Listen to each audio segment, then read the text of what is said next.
Hello everyone and welcome to this new video in Drones Visual. Now I have not uploaded a video in about 2 centuries, and the reason for this is that I just have so many projects in my hands I could not dedicate some time to do reviews and to upload videos.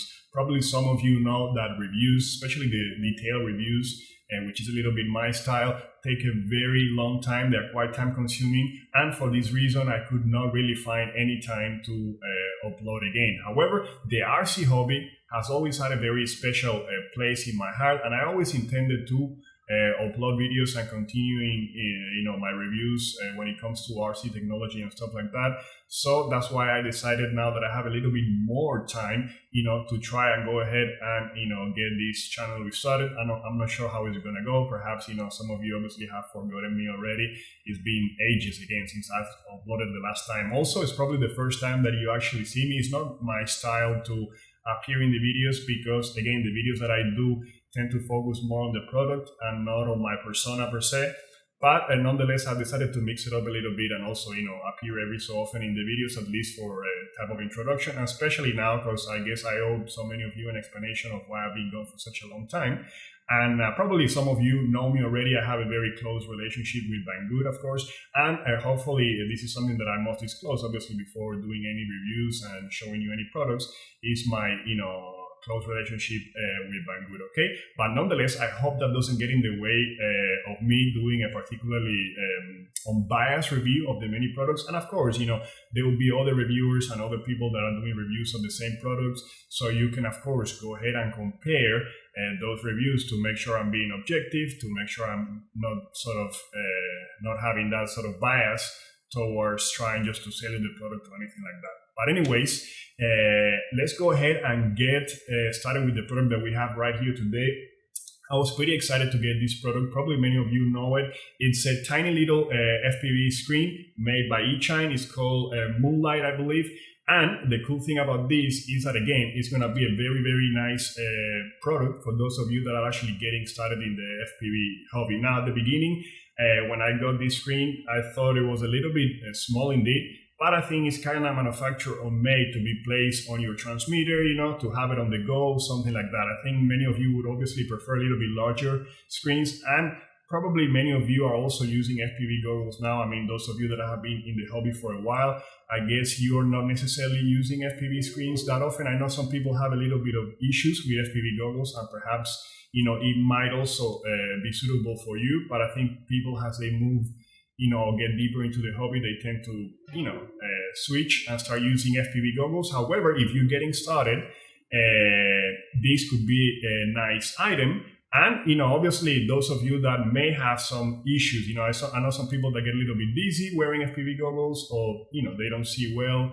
Although, again, there's a large variety nowadays of FPV goggles at a good price, but some FPV goggles can get a little bit pricey, especially if you have some, issues with your eyesight or something like that, okay? So I think this screen could be for those of you, again, getting started or have some issues, with your eyesight, have some issues wearing FPV goggles. And also in general, if you're going out there flying or something like that, and you would like to invite some other people to watch you, your family, your friends, to enjoy with you, you could have this tiny little screen, and pass it around. But anyways, I'm gonna get deep, into the specs, the functions, and everything that you need to know, how to use it, what are the sort of good points of it, and what things I don't like in this review. And I hope that you enjoy it. Again, tiny little FPV screen made by Eachine, packed with functions. And let's go ahead and get deeper into this review. Let's do an unboxing, go over through all the functionality, test it out, and see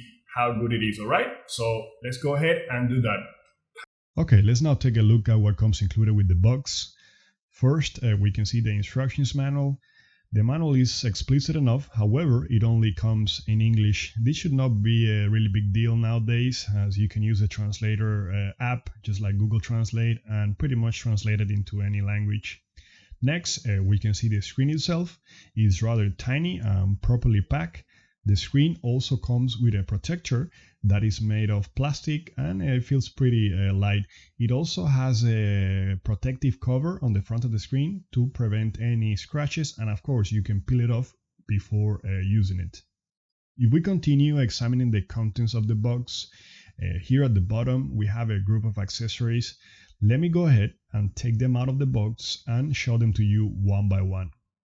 So this next accessory, it's a sort of a clamp or a mount that you can use to attach the FPV screen to the grip of a transmitter, or perhaps a tripod or some other cylindrical object like a pole.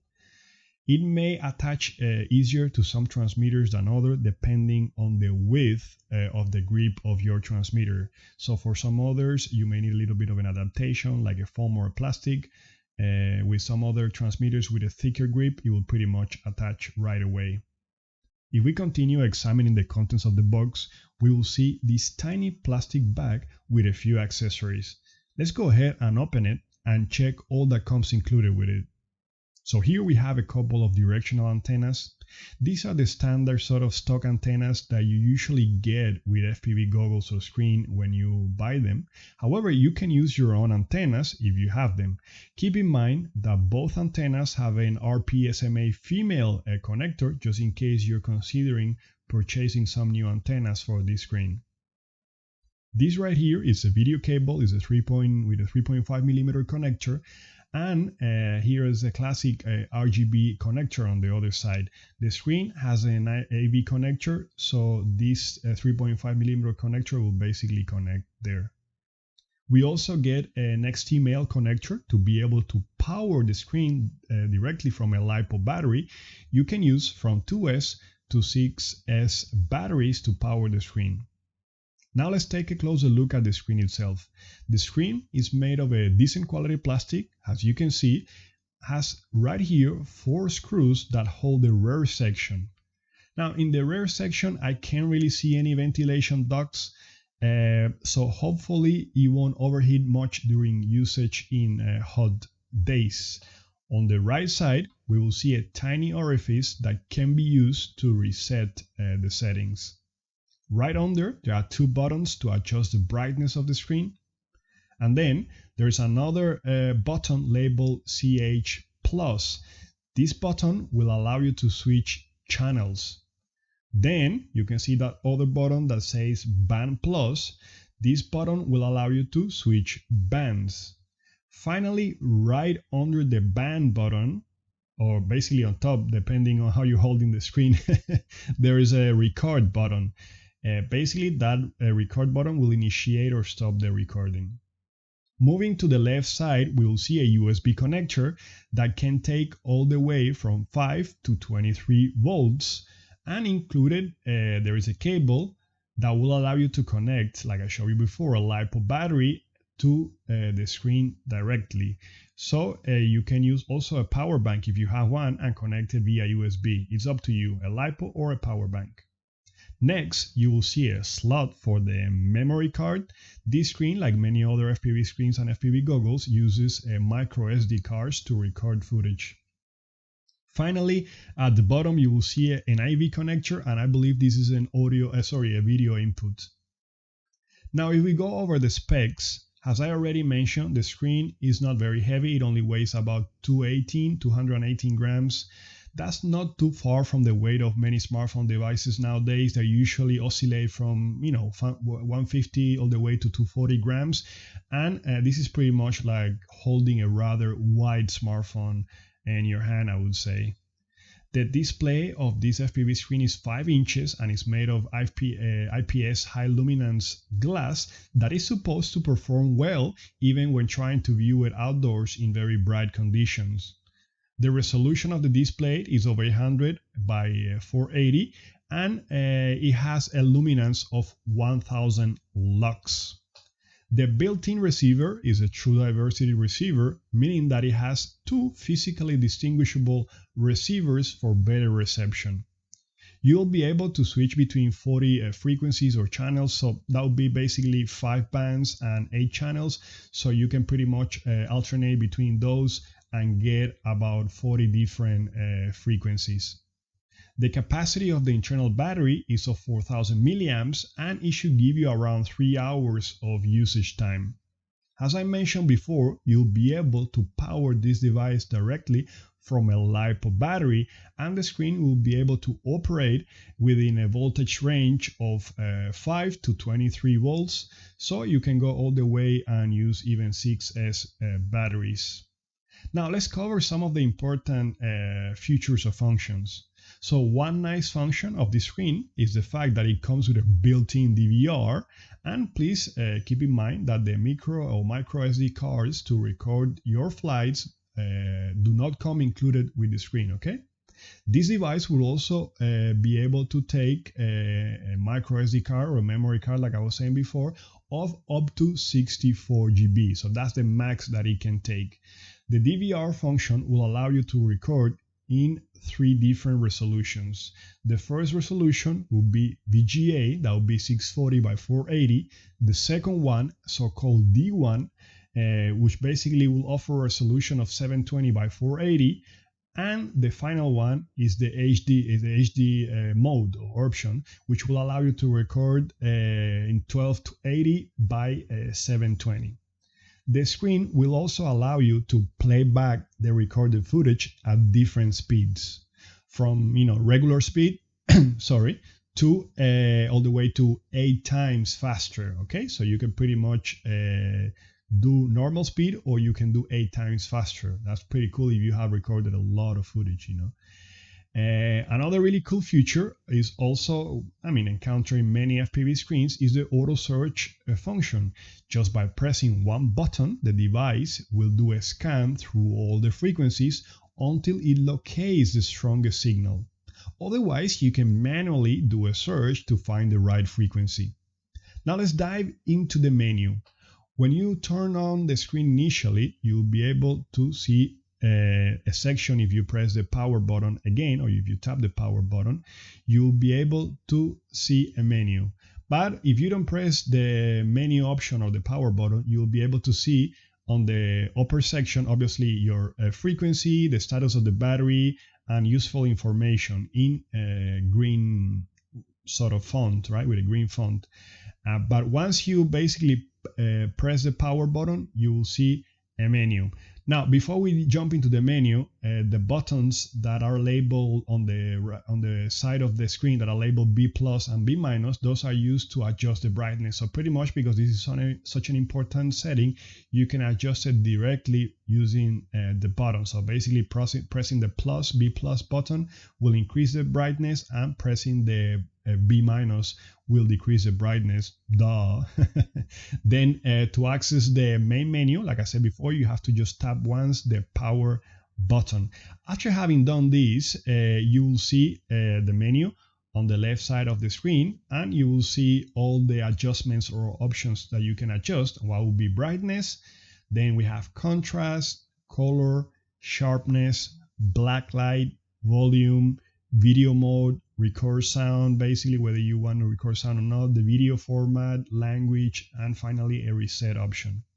To scroll through these options, you'll have to use the power button. That is a little bit confusing at first. It takes some time to get used to it. I was always trying to press the side buttons to scroll up and down, but no, you have to use the power button, okay? So once you get to the option that you need to adjust, you can use the Band Plus or Channel Plus buttons on the right side of the screen to adjust the parameters to your liking. So for example, if we go down to, for example, sharpness, to this adjustment, by pressing the power button, we can then adjust the sharpness by using the band button or the channel button. Now, there is a setting in which you can change the so-called video mode. So basically, you can change the resolution and the aspect ratio of the footage that you will be recording. As I mentioned before, you can record in 3 different modes, and let's go ahead and cover them. So the first mode is the so-called VGA mode, or VGA resolution, and here you can see a sample of how that looks like. So that would be a resolution of about 640 by 480p, okay? Now the second mode is the so-called D1 mode, and this mode will allow you to record with a resolution of 720 by 480, and this is how it looks like in comparison to the VGA, or when compared to the VGA mode. Finally, the high resolution mode is HD. In this mode, you'll be able to capture video at a resolution of 1280 by 720. And like I was saying, you may want to also stick to this mode. The quality of the footage, of course, will greatly depend on the quality of the camera that you're using and, of course, the strength of the video signal. Those factors obviously need to be considered when judging the quality of these videos, but nonetheless, this is the highest resolution mode, and I suggest you stay basically there, you stick to this mode. I use some old FPV camera for this footage, so I guess that if you obviously use a better camera, you'll probably be able to get a better quality when it comes to the footage. Now you can go ahead and go here and take a closer look at these resolutions. And as you can see, I showed them to you clearly here. And obviously you can compare which is the most suitable for you, but I would say most people probably will select the higher resolution mode, right? Now, another nice option here is the fact that the menu comes in different languages. So you can select from a group of languages. That would be Japanese, English, Chinese, Russian, German, Spanish, Italian, and Russian.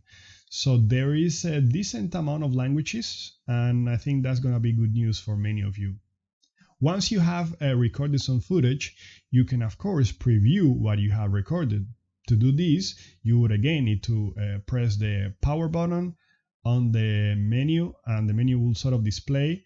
And once you have pressed the power button, you can go ahead and press the band plus or the channel plus button, and the screen will start loading the DVR, and you'll basically preview the last recorded video files or clips.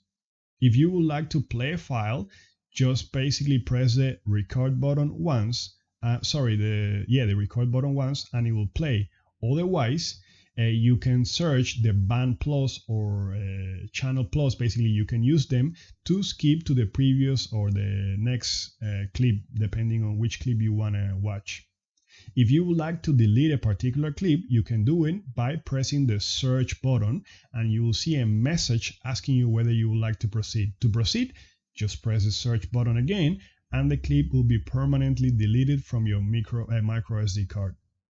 To cancel the operation, just press the power button once, or just press the band plus or channel plus buttons to skip clips. Remember that I mentioned that you can play clips are up to 8 times their normal speed. Well, this is done from within the DVR mode. Once you start playing the clips, you can either press the band plus button to increase the speed or the channel plus button to decrease it. The speed will be increased by increments of 2 and all the way until 8, of course, once you reach that max speed. Notice that you can see whether the footage that you have recorded is in VGA, D1, or HD mode or format. If you want to format the whole card, that option can be found in the general menu right under the loop video option. You can use a micro SD card of up to 64 GB to record your videos, and I don't think it doesn't have to be a particularly fast card, as the max resolution of the footage is 1280 by 720, and it has a bit rate of about 128 kilobits, so it's not a very massive video file, but well, the manufacturer recommends the usage of C10 cards, so keep this in mind. Now let me go ahead and test the screen for the first time. So I have over here this old 5.8 FPV transmitter and a camera kit, and I will power it using a 2S battery with a GST connector that I have over here. Once I power them, this transmitter is an analog transmitter, and it's transmitting a video feed or signal with a frequency of 5.8. All right, so I will then proceed to go ahead and turn on the screen. After having done that, I have the option of manually setting the right band and frequency, or the right band and channel, or the right frequency, or I can let the device do that for me, as it comes with this sort of auto search function, and it will certainly, at least I want to make I want to make sure that I get the right channel as quickly as possible, so I'm gonna make use of it. The only thing that I need to do is press the search button. The device will scan all the frequencies, searching for the strongest match, and then lock to it. If there are many people flying, you can obviously jump from one frequency to the other manually until you pretty much get the one that you're looking for. It's that simple. Now let me go ahead and show you how you could place this FPV screen on your transmitter if you wish to do so. First, we need to, of course, mount the screen on the holder or grip. And let me show you here how to do this. It's pretty simple. As I mentioned before, the screen comes with an adapter that allows you to power it directly from a LiPo battery. According to the manufacturer, the screen should be, you should be able to power it using from 2S to 6S batteries. So let me go ahead and give it a try. I have over here a 6S battery by Tatu. And as you can see, the screen can indeed be powered from a high capacity LiPo like a 6S. So that should be fine. You should be able to use the screen with voltages of up to 23 volts without issues.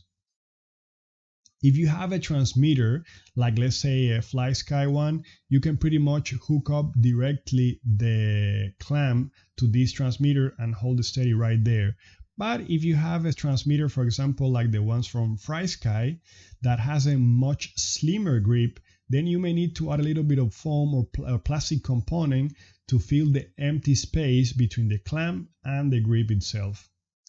The screen is advertised as having a luminance of 1000 lux, which is pretty bright. I don't really have a way of telling whether it's 1000 lux or less, but I can share with you my impressions when using it outdoors. So here we have a very bright environment, and I would like to say that considering that there is no shade covering the screen itself, I can still clearly see what the screen is displaying. And I think at the end of the day, that's what really matters, whether I see something or not. We know that manufacturers often exaggerate the specs, so you won't know until you pretty much test it whether it's a screen that you can use or not. I can confirm that it can be used under these bright conditions, and you can view the image from various angles. It's a little bit hard to show with the camera, but I tried. Hopefully you can see it there. I think it would be even probably nicer to actually get some shades, but I can still see the image even without them. In case you're curious about the OSD function, meaning that, sort of showing any relevant info coming from your flight controller or your video transmitter, yes, this FPV screen will allow you to display that, as you can see right here. And those of you who enjoy, obviously, the roaring sound of brushless motors, let me tell you that this screen also supports the recording of audio. That will, of course, depend on your system, whether you're sending audio to the screen or not. Okay, so I think this is good for now. Let's go ahead and wrap up. So let me cover what I like and I don't like about this screen. So I like the super light and portable features of it. The fact that it weighs pretty much almost the same as a smartphone device. And because of this, it can be pretty much attached to your transmitter without being too heavy. I also like that it has an internal battery, so you don't need to keep it powered via LiPo, yet it gives you that option as well, so you can still use a LiPo to charge an internal battery. It can be easily charged via USB, and the USB cables, as many of you know, are pretty much widely available and cheap. Also, it's bright enough to be used in broad daylight, even without a shade, so it can be viewed from various angles in these sort of bright environments. The auto search function is nice, and it can help you find your signal in a matter of seconds. Also, the screen supports a variety of input voltages all the way up to 23 volts. So it can be powered even, for example, using 6S batteries. If you have a battery like that, many of like new fast quads, you want to be using 6S. So you can pretty much power the screen also using one of those batteries. The DVR is also nice, and the fact that it can replay the videos at various speeds is also a nice feature. Now let's cover some of the things that I don't like much. So the menu navigation system is not very intuitive, and it takes some time to get used to it. The compact size may be a good thing for some people, Again, it's good to place the screen on a transmitter or something like that for portability. However, Some people just prefer larger screens. I mean, that's understandable. The screen can be mounted directly on a tripod, I think, because it does not really come with the bolt or the threads. I mean, you can use the clamp, but I'd rather have like the threads under so I can screw it onto a tripod mount. The DVR replay sort of function takes a little bit long to load, even when using rather fast cards like the one I was using. So overall, I think it's a very good product. In my opinion, most hobbyists will end up using FPV goggles. However, not everybody is comfortable with goggles, and goggles can come at very high prices. So I think many beginners will initially opt for a screen, and this one is certainly a good choice. Also, if you're flying out there and you would like to, let's say, invite some friends, family, get them excited about flying, you could have basically the screen with you at hand so they can use it to see how it looks like and pretty much pass it around. So, okay, I mean, that will be all for now. I think pretty much I provided you enough info, but however, if I skip something, if I didn't cover something, you can obviously drop me a comment right there in the comment section. If you enjoyed this review, please consider hitting the like button. And to see more detailed quality reviews like this, please go ahead and subscribe to the channel, and I hope to see you all in the next video.